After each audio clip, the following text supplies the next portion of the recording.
اللہ پاک کا جس قدر شکر ادا کیا جائے اتنا کم ہے۔ اس نے ہم گناہ گاروں کو اپنے پیارے نبی صلی اللہ علیہ وسلم کی امت میں پیدا فرمایا، اور یہ کتنا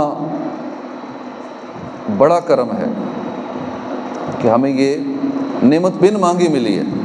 ہم اللہ کا شکر ادا کرتے ہیں، اور پھر کرم بالائے کرم یہ ہوا کہ اپنے محبوب کی ثنا خوانی اور ان کی شان کا بیان کرنا، جشن ولادت منانا، یہ ہمارے مقدر میں آیا۔ ہم پیارے آقا کی نعتیں پڑھتے سنتے ہیں، فضائل بیان کرتے ہیں، سنتے ہیں، اور خدا کی قسم یہ مقدر والوں کا حصہ ہے، سب کو نصیب نہیں ہوتا۔ کسی شاعر نے کہا ہے نا، میرے آقا کی مدح سرائی اہل سنت کے حصے میں آئی، بگڑی آقا نے سب کی بنائی، ہم بھی قسمت جگائے ہوئے ہیں۔ ایک اور شاعر نے کہا، خدا اہل سنت کو آباد رکھے، محمد کا میلاد ہوتا رہے گا۔ تو اللہ کے پیارے نبی صلی اللہ علیہ وسلم اللہ کی سب سے بڑی نعمت ہے۔ حضور ہم پر احسان الہی ہیں، حضور پر نور ہیں، چمکا دینے والا آفتاب ہیں، رحمت عالم صلی اللہ علیہ وسلم ہی نبیوں کے سردار اور اللہ کی روشن دلیل ہیں۔ رب رحیم و کریم کی ایسی عظمت و شان والی رحمت و نعمت کی آمد ہو تو پھر ہم اس انمول نعمت پر خوشیاں نہ منائیں؟ کیا ہمارے آقا سے بڑھ کر بھی کوئی اور اللہ کی رحمت ہے؟ اور اللہ خود حکم فرما رہا ہے کہ جب کوئی رحمت ملے، کوئی نعمت ملے، اس پر خوشی مناؤ۔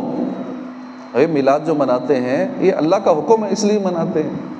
قل بفضل اللہ وبرحمتہ فبذلک فلیفرحوا ھو خیر مما یجمعون۔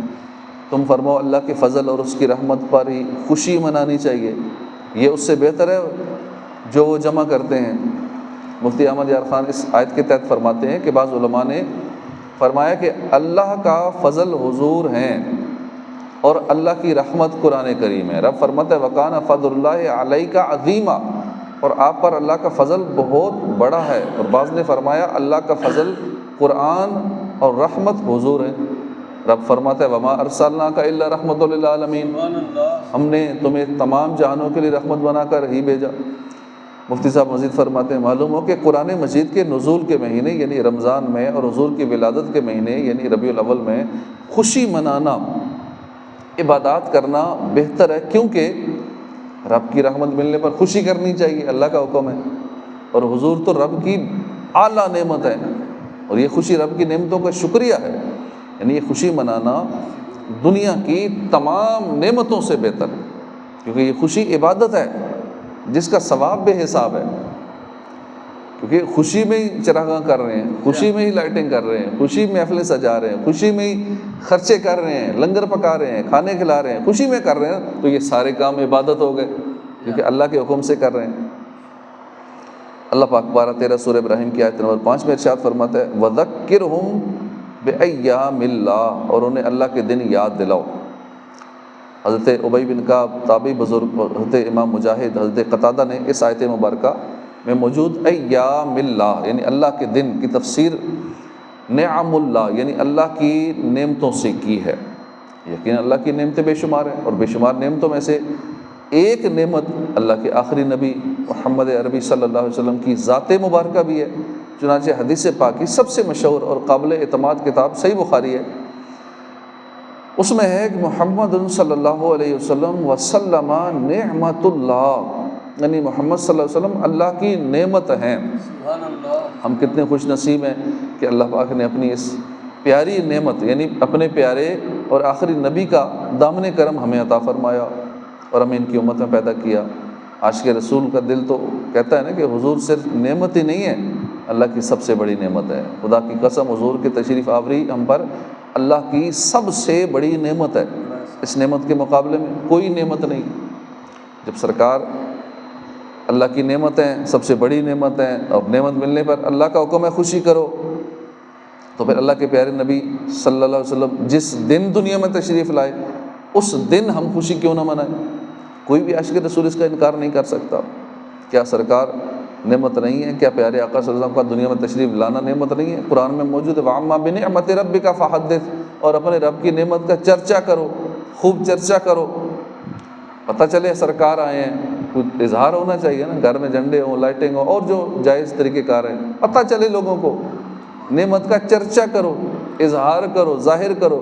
وَأَمَّا بِنِعْمَتِ رَبِّكَ فَحَدِّثْ، جب اللہ اپنی دی ہوئی ہر نعمت کے شکرانے پر اس کا چرچا کرنے کا فرما رہا ہے، تو پھر اتنی بڑی نعمت، جس سے بڑی نعمت تصور ہی نہیں کی جا سکتی، اس نعمت کا چرچا کیوں نہ کریں؟ ہم تو سارا سال ہی ذکر خیر کرتے ہیں، سارا سال ہی ہمارے یہاں میلاد ہوتے رہتے ہیں، کوئی درس و بیان ایسا نہیں جس میں ذکر مصطفیٰ نہ ہو۔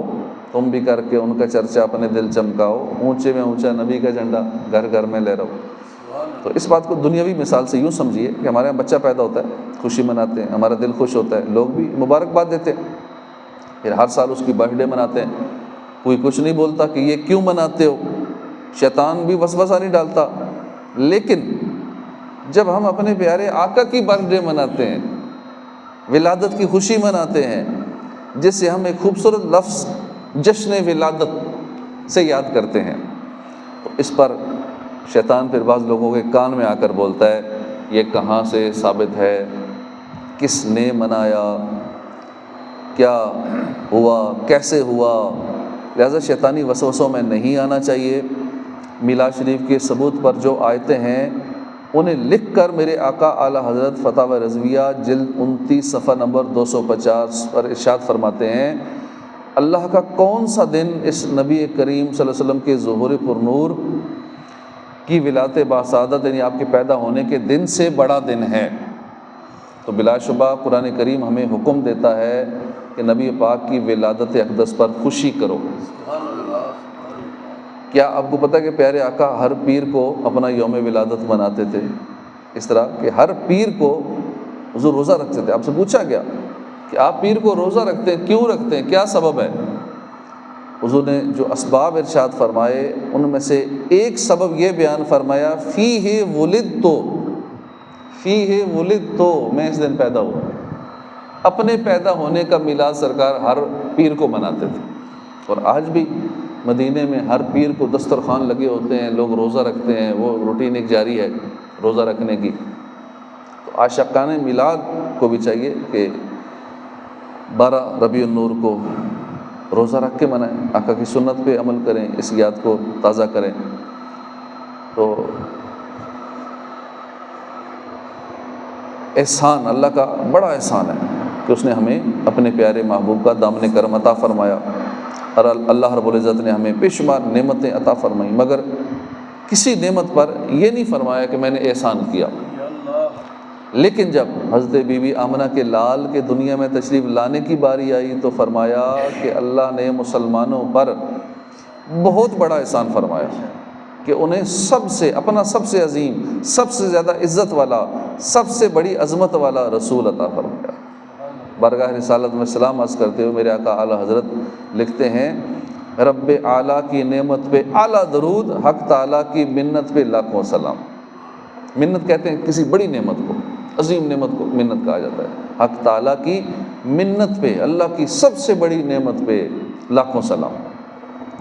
بعض لوگوں کی طرف سے یوں وسوسہ ڈالا جاتا ہے کیا صحابہ نے میلاد منایا؟ اب اس وسوسے کو دور کرنے کے لیے بڑی پیاری حدیث پاک ہے، انشاءاللہ اس کو اگر یاد رکھ لیں گے، پڑھیں سنیں گے تو شیطان سر پیٹتا روتا چیختا ہوا نامراد بھاگ جائے گا۔ حضرت امیر معاویہ رضی اللہ عنہ فرماتے ہیں، حضور صلی اللہ علیہ وسلم صحابہ کرام کی ایک محفل میں تشریف لائے تو ارشاد فرمایا کہ تم یہاں کیوں بیٹھے ہو، تمہیں کس چیز نے یہاں بٹھایا ہے؟ صحابہ نے عرض کیا کہ ہم یہاں اس لیے بیٹھے ہیں کہ اللہ پاک نے ہم پر جو احسان کیا ہے، اسلام کی دولت عطا فرمائی ہے، آپ کو بھیج کر ہم پر احسان فرمایا ہے، ہم اس کا ذکر ادا کر رہے ہیں اور شکر ادا کر رہے ہیں۔ اللہ کے پیارے نبی صلی اللہ علیہ وسلم نے فرمایا، اللہ کی قسم کیا تم اس لیے بیٹھے ہو؟ عرض کی اللہ کی قسم ہم سے اسی لیے بیٹھے ہیں۔ فرمایا قسم اٹھاؤ اسی لیے بیٹھے ہو؟ سب نے قسم اٹھائی۔ حالانکہ صحابہ تو جھوٹ نہیں بولتے، اور وہ بھی حضور کی بارگاہ میں کیسے جھوٹ بولے، ویسے بھی نہیں بولتے، لیکن قسم اٹھوائی اور انہوں نے عرض کی اللہ کی قسم ہم صرف اسی لیے بیٹھے ہیں کہ دین اسلام کی دولت اور آپ کے تشریف لانے کی نعمت اور اللہ کے اس احسان پر اللہ کا شکر ادا کریں، اس لیے بیٹھے ہیں۔ اللہ کے پیارے نبی صلی اللہ علیہ وسلم نے فرمایا کہ میں نے تم سے قسم اس لیے نہیں اٹھوائی کہ تم پر کوئی شک تھا، بلکہ میرے پاس جبرائیل علیہ السلام آئے تھے اور مجھے خبر دی کہ تمہارے اس عمل پر اللہ پاک فرشتوں کے سامنے فخر فرما رہا ہے۔ سبحان اللہ۔ اللہ رب العزت کی ان تمام صحابہ پر رحمت، ان کے صدقے ہماری بے سا مغفرت ہو۔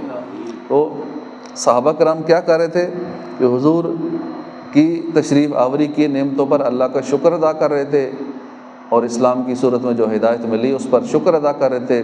تو ہم جو میلاد مناتے ہیں تو ہم بھی اللہ کا شکر ادا کرتے ہیں، خرچے کرتے ہیں، گھر سجاتے ہیں، محفل سجاتے ہیں، تو یہ اللہ کے شکر ادا کرتے ہیں، اس کے حبیب کا ذکر خیر کرتے ہیں، قرآن کی آیتیں پڑھتے ہیں، درود پڑھتے ہیں، سارے نیک کام ہوتے ہیں، حدیثیں سناتے ہیں، سنتیں بتاتے ہیں۔ تو یہ جو میلاد کی محفلیں ہوتی ہیں اس میں یہی کچھ تو ہوتا ہے۔ اب غلط کام کون سا اس میں؟ مثلا اگر کہیں کوئی غیر شرعی کام ہوتا ہے میلاد میں، ڈھول باجے، یہ بھی کئی شہروں میں ہوتا ہے، ڈھول باجے اور مورتیاں اور نہ جانے کیا کیا سسٹم ہوتے ہیں۔ آج کل تو نعتیں بھی ڈھول ڈھمکے میوزک کے ساتھ، یہ بڑا ٹرینڈ چل پڑا ہے۔